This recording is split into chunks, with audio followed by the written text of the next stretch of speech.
Some projects on the homestead only materialize because there's just no better time to get them done. Case in point with laying a 1,000-foot communications cable underground this fall to extend the internet from the road to the common house, including connecting other future buildings to our own local area network.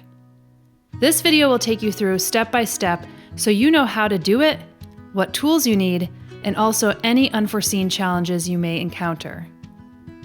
We actually already had internet at the common house, but it was beamed up to the home using a building-to-building radio bridge, which is essentially a transmitter and receiver that builds a wireless bridge between two buildings. This worked well enough, but oftentimes we would only get 70% of our internet speed with a slight delay. Sometimes we'd have to reset the unit because it would stop working altogether. Now, this could be because it was an older unit, we're not entirely sure. But what was really great about it was that it could cover surprisingly long distances. This would be a really good option if you wanted to have Wi-Fi at a barn or cabin in the woods, for example, which we may utilize again in the future. But thinking about the future homes around the common house, however, we decided we would want to run a more robust connection to the common house and future homes. With all of our work so dependent on the internet, we wanted to make a better connection, and thus began Saunders' copious research into making our own local area network and laying an underground communications cable. Inarguably, having a wired connection versus one that is beamed is much more reliable, and you could transfer much more data over it. We also want to connect more homes to the internet in the future, and those homes will be closer to the common house instead of the road, so we're designing the common house to be the central location where the internet comes in. This way we could build our local network from there. The problem is, the ISP, or the internet service provider, only connects your home if it's relatively close to the road, and most times with an unsightly cable dangling in the air, so we had to come up with an alternative solution. Honestly, we weren't planning on digging this so soon, but we needed to rent a trencher for the gate install earlier in the season. Plus, we were going to be seeding the native meadow in the late fall and winter months, so we wanted to take this opportunity to use the trencher when we had it and to trench the land before any meadow seeding happened. So this is how we designed and laid a 1,000-foot communications cable on the land. So we have a camera up here so you can see what I'm drawing. I'm just gonna kind of draw out the network and how we designed it. I gotta turn this on first. So what we have is we have the road here, and our house is like right here, which is the common house. And then we have a barn somewhere down here. This is a barn because it's got a barn door. And then we have the pole where the internet's on. So in the beginning, what we had was there was a wire on the pole in the air, it was going to the barn, and then we had a little dish sitting here that was a transmitter and a receiver here, and the transmitter would send the internet over to the house.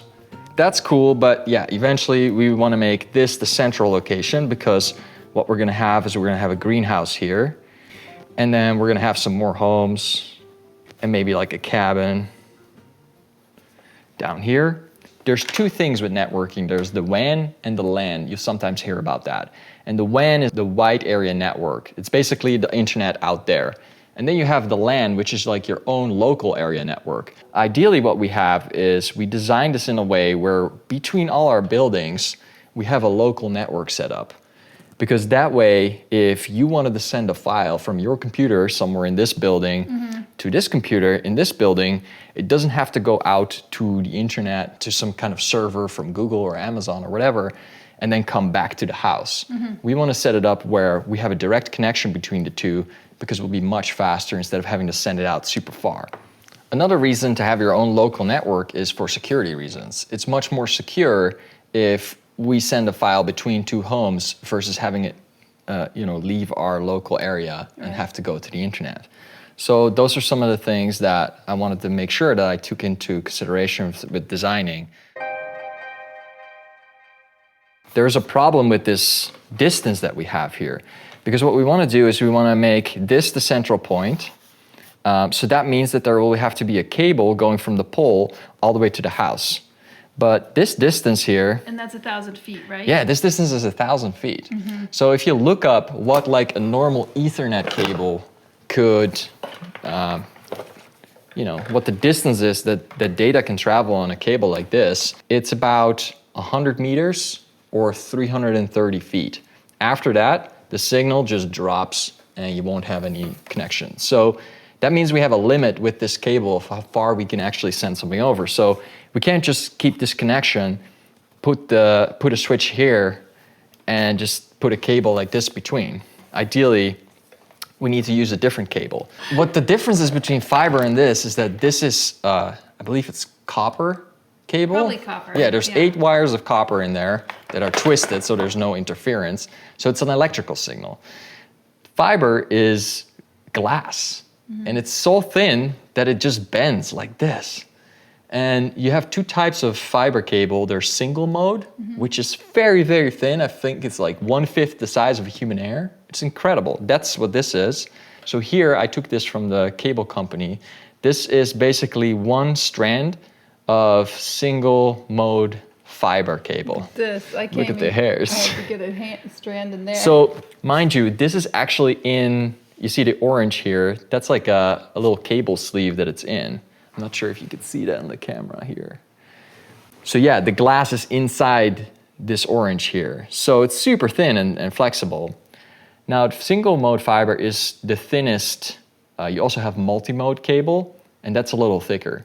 So the thinner the cable, the easier it is for light to travel through this glass because it has less, it travels in a more straight line through a thinner core than it does through a thicker core. So, and why do you want light to pass through? So light is the medium that transfers data across these fiber cables. Really? Yeah, so it's not electricity, it's light, which is crazy to think. So on one end, there's going to be a laser that's basically flickering at a frequency, and that frequency means something to the receiving end, and that's how you can transfer data back and forth. So is it like pulses of light? Yeah. Okay. Like really fast. Really fast, zeros and ones, all that stuff. Yeah. I don't know exactly the 100% details of it, but it's fascinating. Like it's beautiful how this works. And in order to connect these cables, you need a very specific device that has some kind of like microscope in it that gets the 2 ends of the cables, and then it basically just melts them together.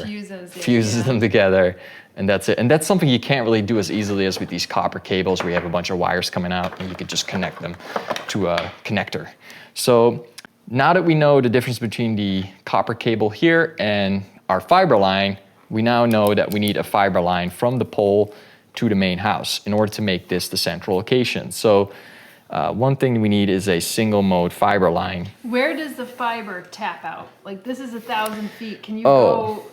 I don't even know. For a long time after So that? single mode fiber can travel a very long distance. I think from town to town, if not from city to city. It can travel really far. Not so far that you can make it go under the ocean to a different continent. I think you need like boosters in between to boost the signal, but it travels really far.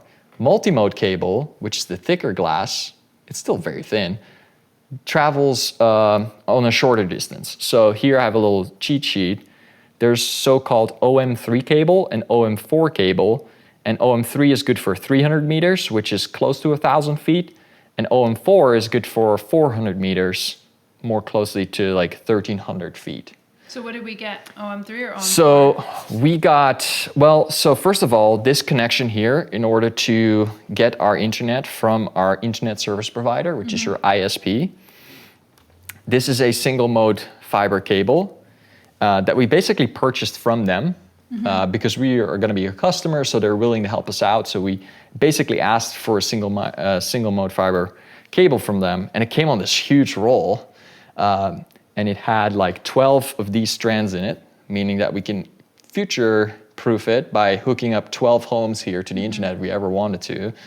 And then it also had a metal cable in it so that you can trace it underground. So basically you can find it. Because this is glass, you can't find it underground. It doesn't have a frequency you can detect after you put something on it. So that's basically what we got, and we ran that underground, and we have our modem then here. So here would be our modem that it connects into, and now we basically have a connection from our ISP to our modem that's up here in the house. And so what they did is then they have the fiber cables hanging on the poles and they make a connection here. And then that's how we are connected. And then basically we have a direct connection from the internet service provider to our modem. So one of these wires goes straight from our house to theirs. That's how we connected to our ISP and extended our range. Now that we're connected to the wide area network, or the WAN, now it's time to set up our local area network, or the LAN. I also wanted to have internet in the barn so that we have that on our local network too. I basically wanted to also run a wire there. Now I didn't have, couldn't use the Ethernet cable because it's not gonna work over that distance. So basically what I ended up doing is purchasing an OM3 cable, because this is like 900 feet away and the OM3 is good for 980 feet or 300 meters. So from here, I basically ran another cable here back to the barn, which was a multimode fiber cable. And that cable I bought with the connectors on it already. So the most common connector that you see is an LC connector. And it's also the tiniest connector because I had to pull this cable through like a piece of conduit like this. I didn't just directly bury those cables. I put them in a protective, conduit pipe. Are these the ones that usually you put your electrical in? Yeah. The gray one pipe? I think the gray ones are standard for Yeah. electrical and things like that. Exactly. So, I can't just splice the fiber cable. I can't just put a connector on the end of this because I don't have that device that connects them. Those are like very expensive. So I bought this one cable that was like, 1,000 feet basically. That cable, why did we choose to go with a cable here versus trying to just use those dishes again to project the internet back to the barn? That could be another option, so we can use our radio to project the frequency back. So that device costs like $500, and this cable is also about $500. So I was like, I'm gonna put in this trench anyways. I might as well pull 2 cables through it, and then we have a hardwired connection, which is better. So that's how I connected the barn.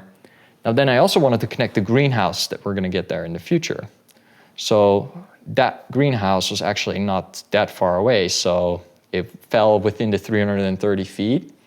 So I just ran another cable here. That's just like a normal Ethernet cable like this. Did we run it here yet, or did we just leave it in the box to connect to later? That's a good point. So now we're getting to the physical design.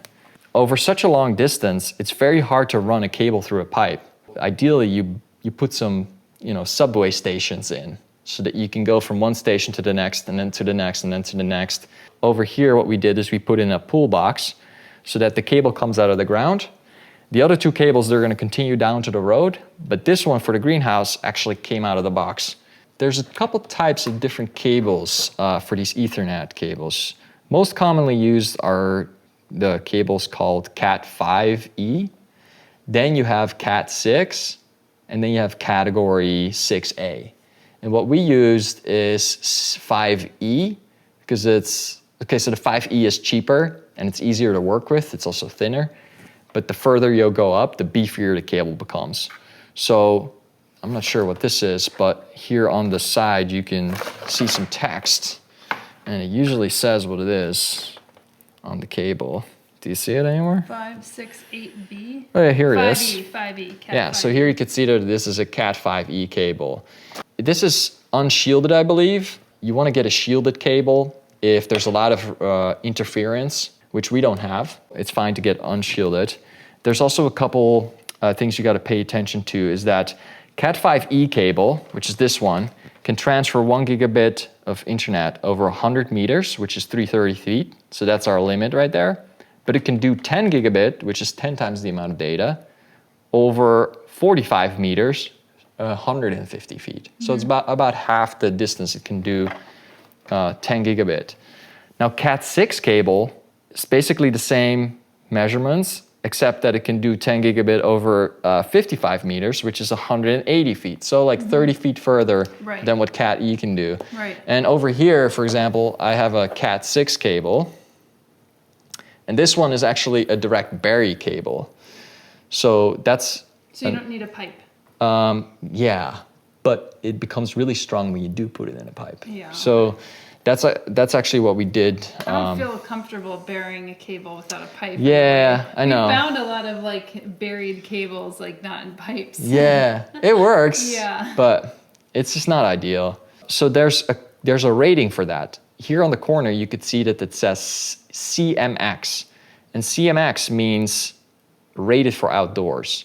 If you see CMR, that means rated for indoor use. So here I have an interesting cable that I bought. I basically had to pick this up at Home Depot the day of because we needed this really quickly. That says Cat 5e on it. Yeah, it says Cat 5e, but here it says on the box, it's actually a CMR cable, although here on the box it says indoor and outdoor cable. So this is kind of like an in-between, and it's outdoor rated cable, but it's not for direct burial. So I think if you're gonna bury this underground, it's best to get like CMX rated. So that's a little bit more about like cables, Ethernet cables, and then you also have Cat 6e, which is really thick and heavy cable, and it's almost not worth it to deal with it, although it can do 10 gigabit speeds for 330 feet, so the full length of the cable. Wow, okay. So if you're gonna, you know, most homes or networks, you have a 1 gigabit connection speed. That's also what you get from your ISP if you have like fast internet, like a gigabit down, a gigabit up. 10 gigabit, it's like some people future-proof their house and do like 10 gigabits because they're like super fast speeds. Plus, you can transfer files between buildings really fast that way too.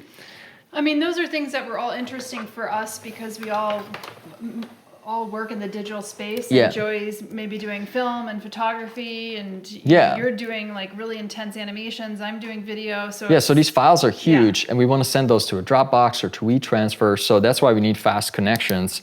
And in the middle of nowhere. In the middle of nowhere. And eventually, our ISP is going to be able to provide us fiber connections, really fast internet. So we want to make sure that the highways the internet needs to travel on can handle that kind of stuff. Right.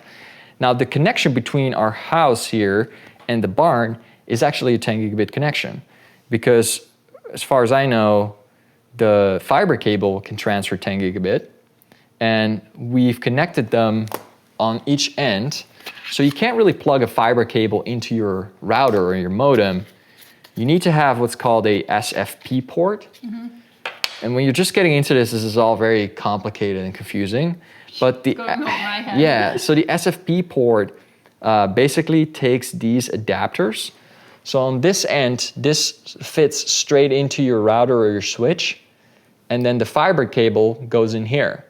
And then you have to make sure that you don't get any dust on the ends of the cable, because if there's a dust on there, speckle of dirt, the light can't transfer through the cable because it's being blocked. So ideally, you pay attention to that. So then the fiber cable goes in here, this thing goes into your switch, and then if you have a SFP port, that's 1 gigabit. If you have an SFP plus, that's 10 gigabit. You need to get the right receiver. So the first thing that I did is I had a non-compatible transmitter and I plugged it in and I thought my fiber cable didn't work. I thought it was broken. But I used a 1 gigabit SFP in a 10 gigabit port. You try to put a round peg into a square. Yeah, something like that. So like an SFP in an SFP plus. Yeah. So as soon as I got you got to make sure that what's on the switch is the transmitter you're getting. So yeah, that's basically the design of this. Then what we're going to do in the future is we're going to run the single mode fiber that we get from the ISP to each home. So from here, we're going to run the cable over there and the cable over there so that each home has their own connection to the internet service provider if you wanted to. Well, yeah, I mean, it could be multiple houses too. Yeah. So each building here, if they wanted to, they can have their own subscription to the internet with the ISP because they each have their own fiber cable. And the chicken coop. And the chicken coop. But the chicken coop, I don't think the chicken coop needs internet on their own. They might be able to get it from your house. Yeah. You know? And that's another thing, like in the beginning, I think what we'll do is we'll share the main internet that the building gets here with everyone. And that might not be ideal because now you're all sharing the same internet. Right. But you know, it depends on how much speed you need. So you can always switch to having your own internet connection if you wanted to. So that's the single mode fiber cable. Then another thing we're gonna do is run another multi-mode cable between each home. And then also between the two homes. So like that. Because what that allows you to do is that if I want to send a file to Joey that's over here from the main house, I can go over this multi-mode fiber here. Or if this connection for some reason is busy or it's not existent anymore, it's broken, I can always go through this house and then go to that house via the fiber connections, basically. Joey can also get internet using that multi-mode fiber without having its own ISP connection. So we're gonna put two lines in here, and because these are not so far away, we might actually get away with being able to do a Cat 5/6 cable instead of a fiber cable. Although I think fiber can handle still faster speeds than what this can do. So, Right. I mean, and we are also still kind of plotting out where the satellite homes are going to go. yeah. So now, if we do have a little home here that's in the woods, like a little cabin, we can just use that receiver and transmitter thing and project the internet that way. Which would make sense because then you have the pond in the way or whatnot. Yeah, you don't want to, or you don't want to go uphill, Yeah. dig a trench uphill through a forest. Yeah, no. That's impossible because they have all the roots and stuff Yeah. from the trees. So yeah, that's basically how I'm thinking about this design. And from any point, you know, we have a connection underground to the greenhouse, but we can also make a connection from the greenhouse to your house, for example. Or if there's a chicken coop over here, we can run an internet line to that chicken coop and put some cameras or sensors in there so you can know how, like what the temperature is in the chicken coop, for example.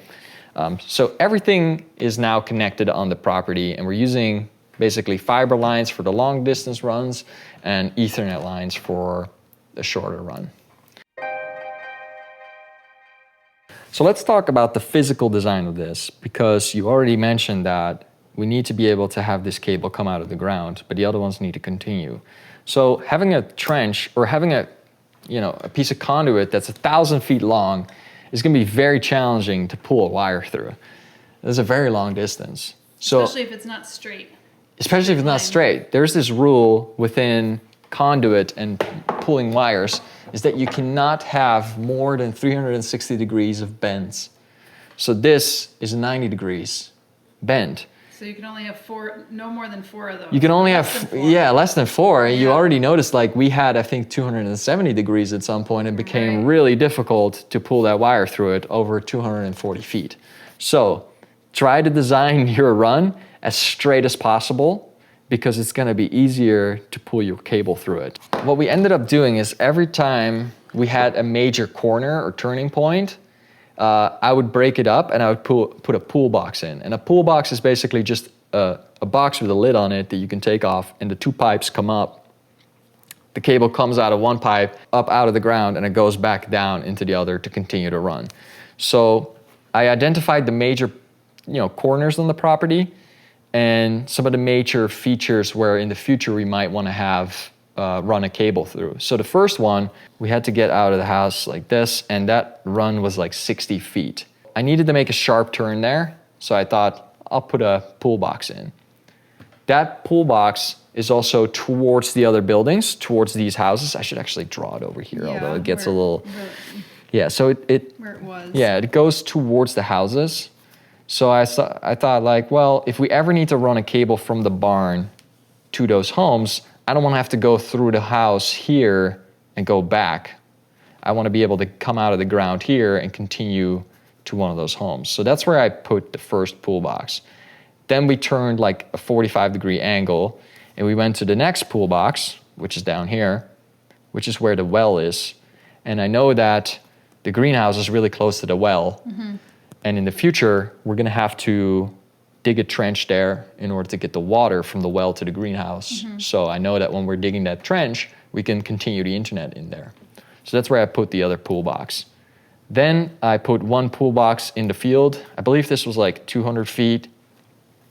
I put one more in the field, also 200 feet. Then there was also another pond here. So I just put one more in there. And then we had, this is also 200 feet. And then we had the longest run, which is 240 feet to the barn from there.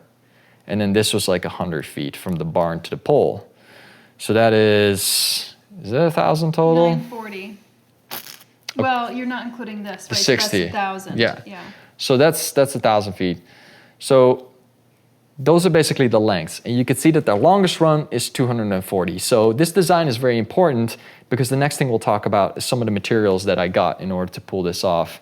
If you don't know these distances and where you're gonna run the lines, then you don't know what to buy, which can be frustrating because like figuring this out is definitely the first step. I'm so glad you took And this, a lead on this. yeah, Because, well, this is so it's very interesting to different me. for me. The first thing that we needed was that single mode fiber line. So we basically purchased that from our ISP. And we got that, they sold us that cable for the price that they purchased that. So they didn't mark it up at all, which is really nice. Yeah, they're very fair. That's very nice. And the idea is that I guess we're gonna be a customer for a long time. So they were willing to help us do this project. Then what we needed was the multi-mode fiber with the connectors on it. So I got this roll. Obviously the fiber line is gone because it's in the ground now. But I have a 300 meter, which is about 1,000 feet, LC to LC connectors, and some other stuff. And it's an OM4 cable. So I actually ordered an OM3 cable, and they gave us an OM4 cable. Okay, So we could have used that for a longer run if possible. So that's great. Maybe I did order OM4, I don't know anymore. But basically a fiber line, and I wanted to make sure, I looked up the dimensions of the actual connector because I wanted to make sure that it went through a PVC pipe that was 1 inch. And if you get a 1 inch pipe, that means the inside of the diameter is 1 inch. 1 inch, yeah. Congratulations, it's a boy. The next thing we needed to buy was internet or Ethernet cable. So I just got this box at Home Depot that I showed you before. If you pull wire out of these boxes, so you'll have a little wire coming out and you could just pull 500 feet of wire out of it. And what's great about it is it doesn't tangle because it keeps it nice and contained in this box so you can just keep pulling the cable out and it won't tangle up. So that's great. This spool also, if you get a rod to go through here, you can turn it and that way the cable won't really twist on you. Yeah. Because the worst thing is that if you have it on a roll like this, what's sitting here, and you just make it come off the roll like that, you know, it twists and turns really easily. So And we had to deal with that we had to deal with some twisting, because yeah. with the many different cables that we ended up using. Yeah. We had multiples of these that were set up and it was going over such a long distance. Right. It's like almost inevitable. So you want to try to minimize that as much as possible. So make sure that the cable you get is all rated for direct burial. Even though it goes in a PVC pipe, I think it lasts longer that way. Then we needed the conduit. We needed 1,000 feet of conduit. Now it's like, oh my God, I guess I looked at... Really expensive now with the Yeah, after the that pandemic. sucked. But I looked at the Home Depot and these come in 10 feet length and 1,000 feet, that means I need 100 of these. And I looked at the stock and I'm like, it has like 24 in stock. And I said, oh no, where I'm gonna go. So I went to the local electrical company and they basically dropped off 100 sticks like the nice. next day. Okay. It was very expensive. Yeah. So then what's cool is that these have what's called bell ends. It looks like a bell shape. That's great because then the next piece of pipe just goes straight in that. Done. Otherwise, you'd have to get one of those connector pieces that goes on like this, whoops, and then the next pipe comes in that. But you gotta do more If you gluing. have to seal, yeah, I was going to say. If you have to seal it. glue 100 of these, that's gonna take a while. So this is great stuff. Make sure you get the ones with the bell on it. When you're at it, also pick up some corners. So this is a 90. This is a 45. And they also come with bell ends on it. So, if you're clever, you get those, and then you don't have to buy all these connector pieces. So here's another tip. Just buy like double or triple the amount that you think you'll need, because you can always return these back to the store. What I did is I ordered how much I thought I would need, and then I had to go back to the store 2 to 3 times because I realized I needed just one more of these or one more connector piece. So I should have just gotten like double the amount and then, return it after the project is done. But also, honestly, because we're probably going to be running more cables and everything, even just having these on the side for future, because who knows whether they're going to go down in price. The building materials might actually only go up. If you have too much, who knows? Maybe in the future you can sell them for twice as much. Yeah, exactly. Then you have 2 types of this pipe too. You have Schedule 40 and Schedule 80. This is Schedule 40, and I believe it's more than enough. If you had some really crazy high voltage electric line that you're going to put underground, and it's like under a very busy, well-trafficked area like a road, I would put Schedule 80 in. But since, most of this is going to be a meadow, there's not going to be any heavy trucks driving on it, Schedule 40 should do fine. We have some rocks in the ground too, which could be an issue because if the soil moves and the rocks are sharp, and they start to rub against this, they could poke a hole in it. So there's just like, Schedule 40 was going to do it for what we need, but you might want to go Schedule 80, although the price goes up for Schedule 80 too, so we're already paying so much, so I was like, Schedule 40 it is. Then, in order to glue these pipes together, you're gonna need some contact cement. Not sure, like most of the time you get the primer, which looks purple, and then you get the glue itself. And the primer kind of like, it softens the material, and then with the glue on it, it just merges the two together. It makes a really good connection. I believe you also have stuff that's just like the glue itself, and it works as well. But and you had to really, when you were gluing, you had to really, do it fast, right? Yeah, so it dries really quick. Yeah, so you prime it on both ends. So you prime the inside first. So say we're gonna connect this to this. What you do is you get your primer. It comes with a little brush on the lid. You prime the inside, you put this down, then you prime the outside here, then you get the glue out, you glue the inside, and then you glue the outside, and then you put them together, and you twist them a little bit, so that way, it makes a really good connection. And then you just hold it for like 10 seconds, and then it's like, it is one piece. Yeah. It's insane. So that's what you get for that. Then another thing you should pick up is some tape. So pick up some red tape because you want to make sure that you prevent any soil or dirt from getting into these conduit pipes, which is the most annoying thing because you're on the ground, you're working in the soil, and a little piece of crumble of clay will jump in this pipe. And which is so easy to do, especially which is really easy. Yeah, especially because you had dug that trench and now all the crumbly dirt is on the side and guess what? What happens if there's dirt in this pipe? You're gonna pull your cables through and it's not gonna work. Yeah. So what you do is as soon as you have a pipe coming out of the ground or you stop gluing it for a second, just put a piece of tape on it like this, and that way no dirt can fall in. The pull boxes were a place where dirt could actually fall in, and that's where you'd see the ends of the pipe, and then you would just put a piece of tape there. Yep, and it's also, if you get red, it's easy to identify where it is. Mm-hmm. So that's another bonus that you can get from it. Also pick up a rag because sometimes you get the glue everywhere on the pipe or whatever, and with a rag you're able to just clean it. Probably wear gloves maybe if you're... You should wear gloves for sure, because if you get this stuff on your hands, that's not good. Yeah. So wear gloves for sure. And if you're in an enclosed area, you might even want to wear like a respirator because this stuff really stinks. And I helped out a contractor with a plumbing project before, and it was like all day working with this glue, and at the end of the day, woo, woo! You're probably high. You're super high from this stuff, and you're a little like, your mind's a little like warped because of this.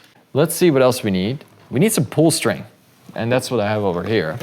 So this will become clear how it works later. I'm so sick of seeing that stuff. Oh, God. Summer helped pulling the wires. It was my least favorite job so far. Yeah. Sandra tried to sell it to me like it would be like a 2 hour Oh, it'd be 2 job. hours. Oh It took my a whole God, day. It took forever, and then Yeah. we didn't get it done at the end of the day. So this is what you'll need, and it will become clear in a little bit how that works. And then you need some pull string too. We had, our largest length was 240 feet, and that's because this fish tape is 240 feet. So this you'll need at the end. It'll become clear after this how you use this, but this is basically a wire that goes through the pipe. Well, you could also see that. You can already see how it might the work. wire Yeah. is it, and then you fish it through, basically. There's two types. You have steel and you have fiberglass. The reason why I went with steel is because there's a longer length that can fit on a smaller roll. If you use the fiberglass, it's thicker but the fiberglass is better. Like the steel, it kinks and then it's hard to work. Yeah. Ideally, you get fiberglass for short runs, but if you have to go a long run, you don't want to get this huge wheel of fiberglass, and I don't even know if they make them that long. So It's so weird because you get these things like fish tape when we're thinking about the tools that we need for the home, because we came in here basically toolless. And we're like, okay, you need your wrench, you need a lot of hammer. tools. But then all of a sudden you're like, fish tape? And then you're probably only going to use it once or twice for the rest of the time. So that was like kind of one of those things. It's always good to have this because like I always think about it like this, where we're doing this project ourselves. If we have to hire someone, we'll be paying this money anyways. But the downside is that we're not going to get to keep all the tools that they used to do the job. Right, and we'd be paying more. We'd be paying more. So doing this yourself, but we're paying in our own time, which could also be expensive. So exactly.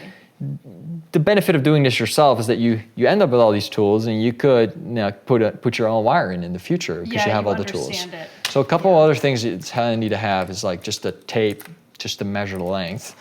You should get some spray paint so you can mark off on the ground where certain pool boxes go and where lines are going to run. Then you need some kind of line, which is impossible to properly roll back up after you've used it. As you can see. But this is handy because you could put some metal stakes in the ground and you pull the line between it, and you know where something goes, and you can measure that. You could put this end on the metal spike as well, and then just measure out how long your run is. Make sure it's within the 240 feet if you got a 240 feet tape or fish tape.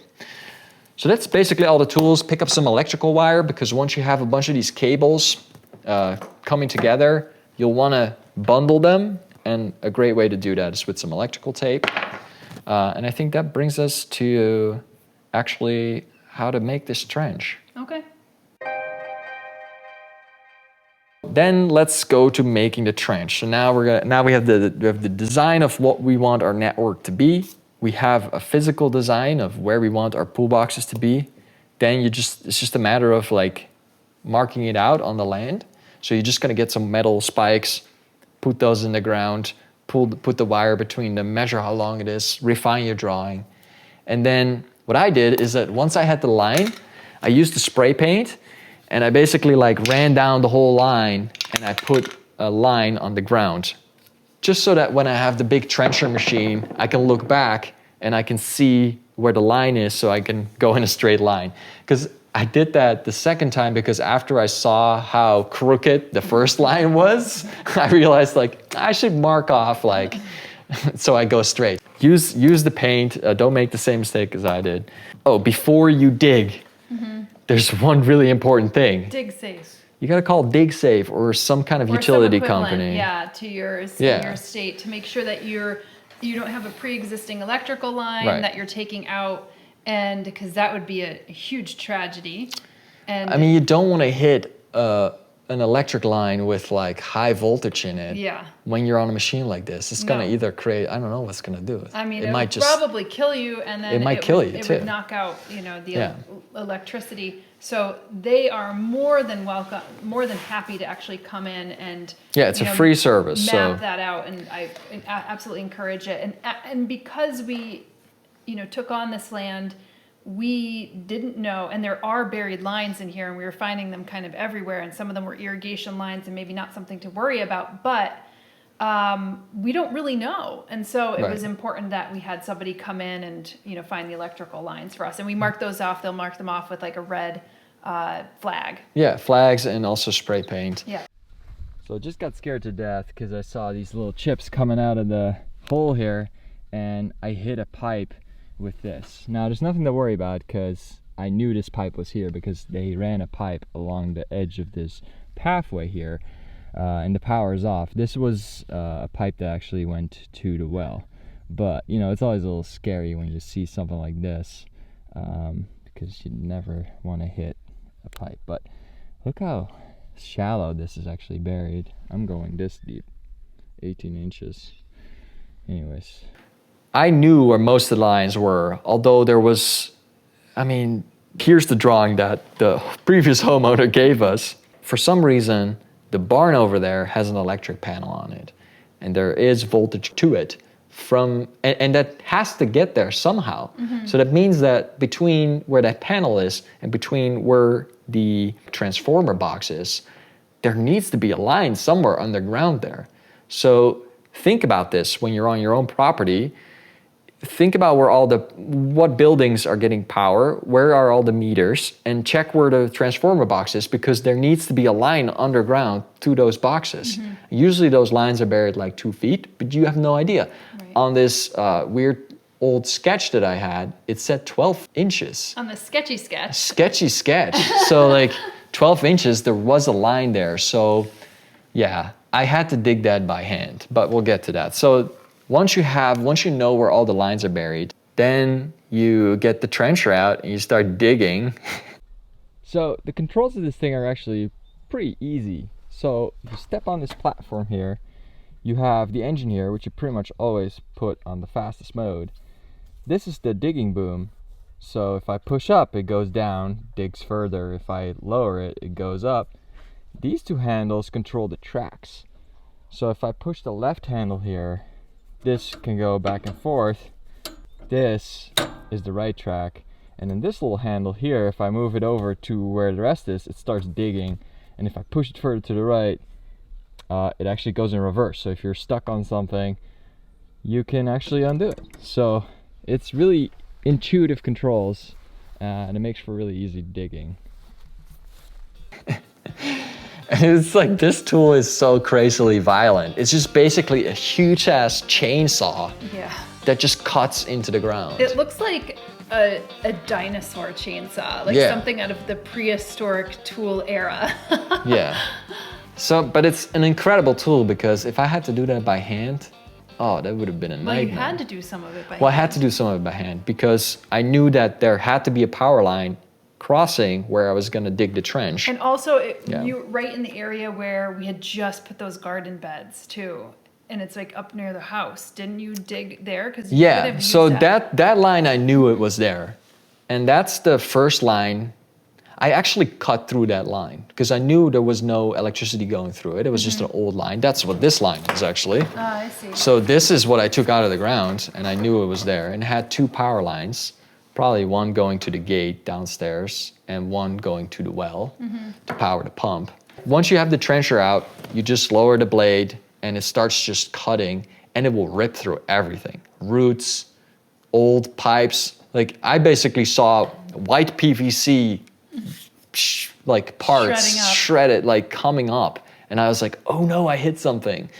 But then it was the old line that I knew was there. So luckily, I didn't damage anything, but I did find some older irrigation pipes that were just below the surface. So it will just cut through everything. So if you don't know, you might not know that you actually hit something.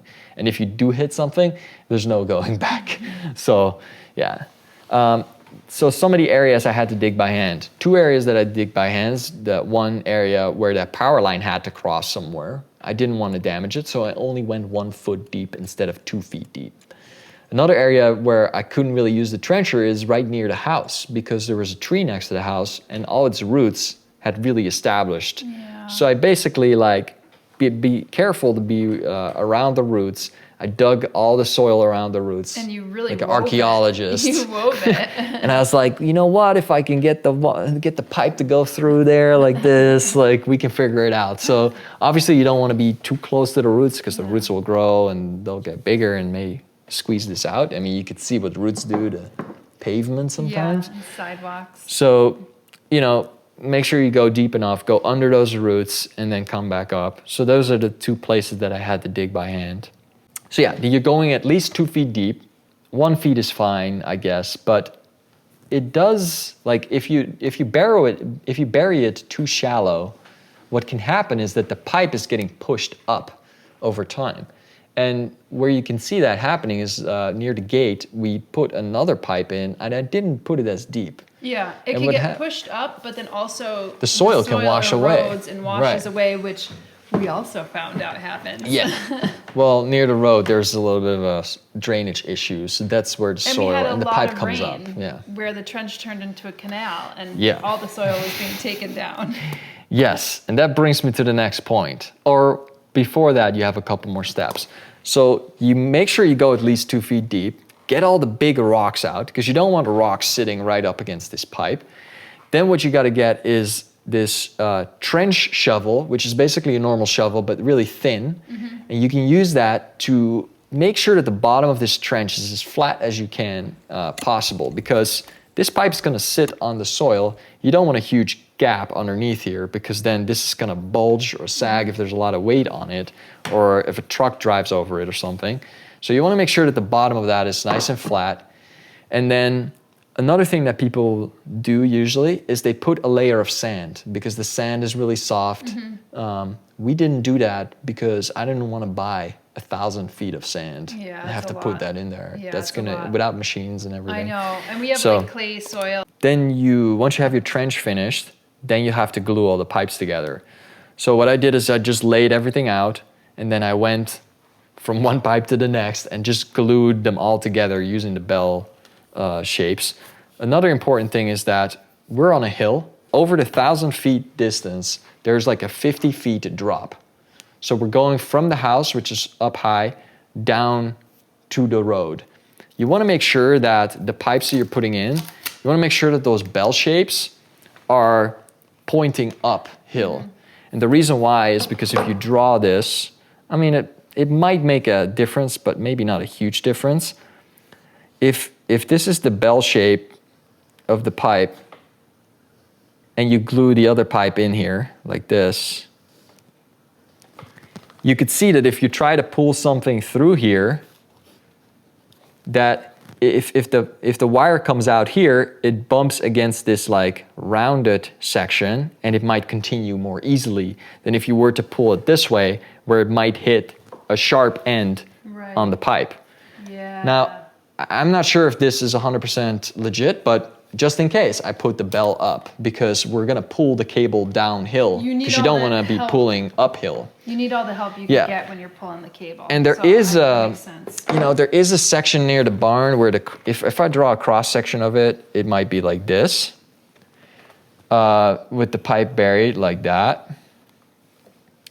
I did try to put the fish tape in it from one end and uphill, and it was a lot harder than it was to just push it downhill. Right. So that's an important thing to think about. What you're gonna do is once you have the whole pipe assembled, you're gonna drop it in the trench, put some soil on it here and there to keep pushing it down because you don't want to have it like lifted off the ground. So get some warning tape because you could put that on top of it. What the benefit is that if you later in the future decide to dig, you'll find the warning tape first. Yeah. And you're like, oh, there's a conduit pipe down here. So if you're going in there with a big excavator and you pull on that tape and you pull the tape out, now you know that there's a line there. Okay. So, I wish I did this, but I wasn't I wasn't able to get to the hardware store, and I wasn't just going to go there for that tape. But after you filled it in a little bit, put a line of that in so that next person who's going to dig there in the future is going to get a warning before they actually continue. So then you want to make sure that you fill your trench as soon as you can. So the time that you have your trench open should be the shortest as possible. Because if you keep it open for too long and you're not able to close it back in time, a huge heavy rainstorm might come in, and like the heaviest rainstorm in the year might come by. What are the chances? What are the chances? And turn this whole trench into a Dutch canal, and wash all the soil off your land. And basically, That's what happened. the longer you keep your trench open, the easier it is for soil to fall back in, because gravity is annoying. If it rains, you have to scoop all this stuff out. So the next day, I basically had to make sure that it was still 2 feet deep. So I had to go in and manually dig out some of the sections that were just basically like caved in because of the rain. Plan ahead for this, like make sure that the trench is open for the little amount of time as possible. Backfilling we did with this like kind of excavator machine that had a bucket on it. And the way the trencher does everything is if we have a cross section of the trench, it basically piles up the dirt on this end. Then you have the 2 feet deep trench, and then you have a little bit of dirt on that end. You have a lot of dirt here on the left side of the trench, and this is your 2 feet deep. Now, when you fill this in, you're gonna be on this side of the trench, and you're gonna grab your bucket, and basically, if this is the bucket, you're gonna just like come at it at a 45-degree angle. So if we draw this from the top, here's your trench, here's your fill material. You're gonna come at it from this angle with your excavator. You're gonna put your bucket here and then pull the dirt into the trench like this. And what that will do is it will spread it quite evenly here. And what I even did is at the end, I would just kind of turn so that the dirt would just be in this trench and it wouldn't end up on the other side of the trench. So you basically do that, and then you move over to the right, and as you do that, you basically drive over and compact the section that you just did. So with the tires or the tracks, you're able to compact it. So it's gonna take a little bit to figure out like how to exactly like fill this in. And I would even say that if you fill this in, let's get the red Sharpie out, you might wanna leave it a little bit like this, where you put some extra dirt on this, because over time, this area here is just gonna sink in. Because all that soil is gonna compact with the rain. Especially because we were even using some wood chips and some stones and everything, and stones are large aggregates. So when the soil starts to settle in between the stones, everything starts to settle and sink in. There's all these little gaps between the stones. Air gaps, and with the rain, the water and the soil will go figure itself out and sort itself. Once you have your conduit in and your pool boxes, I should also talk about the pool boxes, because the way we designed it is like this would be 2 feet underground, this pipe. Then I would come up with a 90. So I would have a 90 come up out of the ground like this. Then I would put my pool box on it on the top with the lid on it. This would come up here. And then another 90 that continues down on the ground. So that's basically how I put my toolboxes or my pool boxes together. You could also just do it where you have it, come straight into the box and come straight out of the box like that. That's actually, this is going to introduce a corner, which is going to add up to our 360 rule, where it becomes harder to pull. I didn't want to have these boxes too deep into the ground. I didn't want to have to dig up 2 feet of dirt in order to get to the pool box. So I wanted to have it come up out of the ground a little bit. I've also seen people just get like an old bucket and poke a hole in it. And the bucket is obviously taller, so it might sit deeper, so that way the pipe can come in straight from the side, and then you can just continue out to the right. But you want to make sure that it's kind of watertight, because you don't want to have like water coming in there too, and with a bucket that might be hard to do. So especially if you have to poke your own holes into it. So now that you have your trench closed, your conduit is on the ground, you have all your pool boxes open, hopefully it's all in a good shape, Now you can get to actually pulling the wires through it, which is a whole nother art. But you helped out with this, because I don't think it's possible to do this on your own. You're gonna have a really hard time. Even with 2 people, we were wishing there was a third one. You wish, yeah, you'd have 10 people. We're like, Joey, where are you? Yeah. Always miss the fun projects. Yeah, he was here in spirit though, because most of the stuff's made in Canada. The idea is that on one end, someone needs to push the cables through, and on the other end, someone will have to pull the cables out. Because one thing that you have to be very careful of is that you can't bend this stuff. If you take this glass piece of fiber string right here, you know, the more, I can't even pick it up, that's how thin it is. Okay, now it's stuck there. The more you put a bend in that, you know, I think there's a guy who did a test on the internet. It's like, he had his internet connection and he would bend the wire, and then you would see that the speed test would be lower. Oh. So you can't put too much of a bend in here. So when we're picking out corners too, make sure they're long corners. This Ethernet cable here, it turns into a real mess over here. You know, it's not good to have your cable do this. You know, it's just not a good idea to put too much of a bend in that. So that's something you got to be careful of. And if you're just pulling on one end, and this cable is going through a pipe like this, and it got stuck, and now it's sitting on that edge here, and you're pulling on this side, it could really mess up your wire. And if that wire is like $500, you don't want to mess that up. So ideally you have someone pushing the wire in, and on the other end pulling the wire out. You want to pull it downhill because it makes it a lot easier. You want to get cables out of a box or on a roll, you know, so you have less twist. There will still be some twist. Let's talk about how this actually is going to work, because we'll use this short piece of pipe to demonstrate.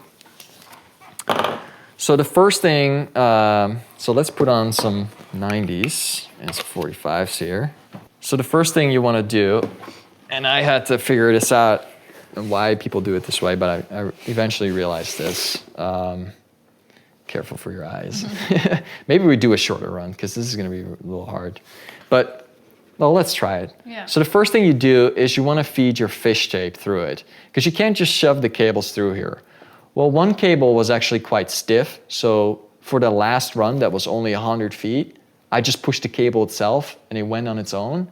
But usually a cable like this, if you just push it through a pipe, it's just gonna get caught on itself. So you wanna first make sure you put a fish tape through here. So you're just gonna feed this through.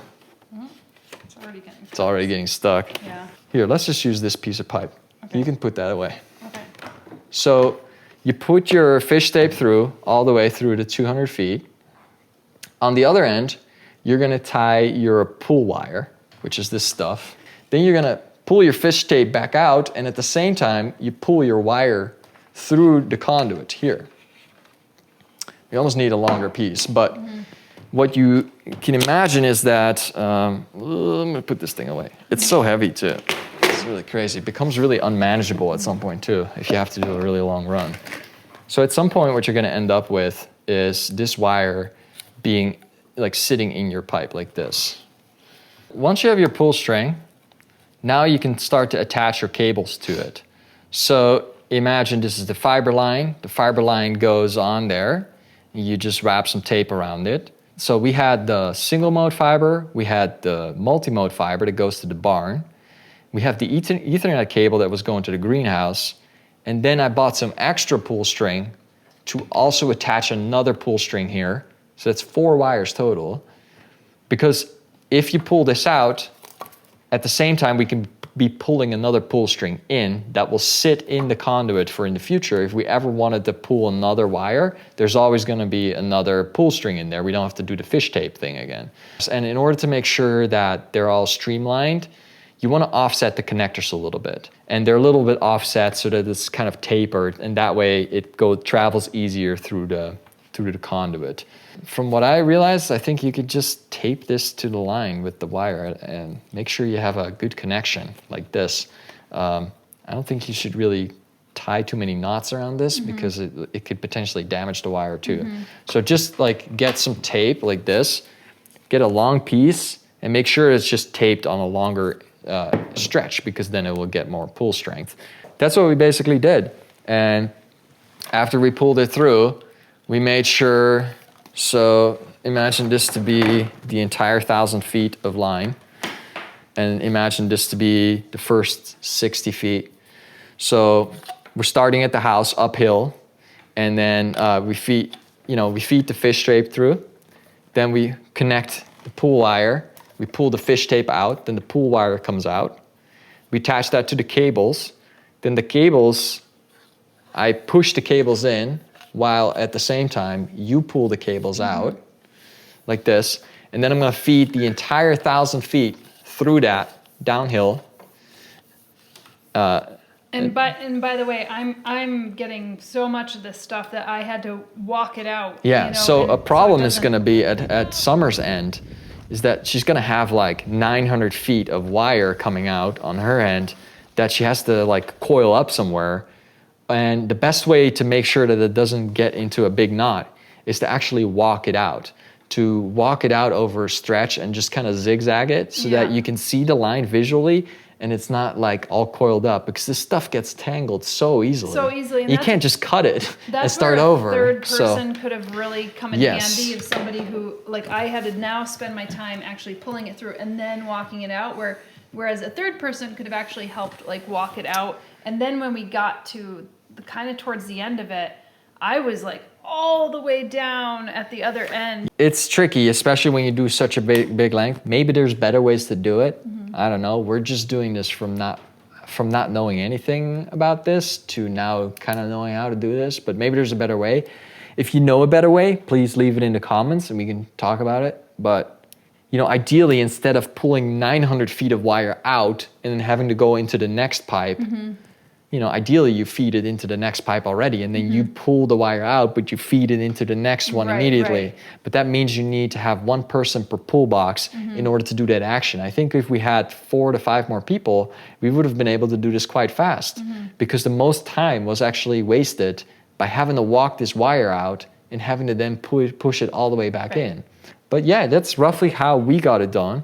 And as far as I know, it's working really well. Hopefully it helps you kind of understand what it takes to put in your own internet into your house and how to design it from how to actually physically do it.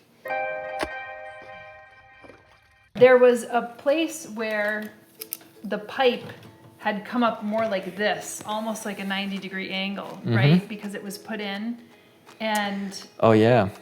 and you had to cut the wire, or you had to cut the pipe. Yeah, right? so this was at the last section, the 240 feet. And that's where I realized like how important this 360 rule is and how important it is to keep your lines as straight as possible. Because this 240 feet also had like 270 degrees of bends and turns in it. And what ended up is like, we pushed our fish tape through. Imagine this is the line and it's coming up at the barn. We put our fish tape through, and at the end, the fish tape would not be able to come up.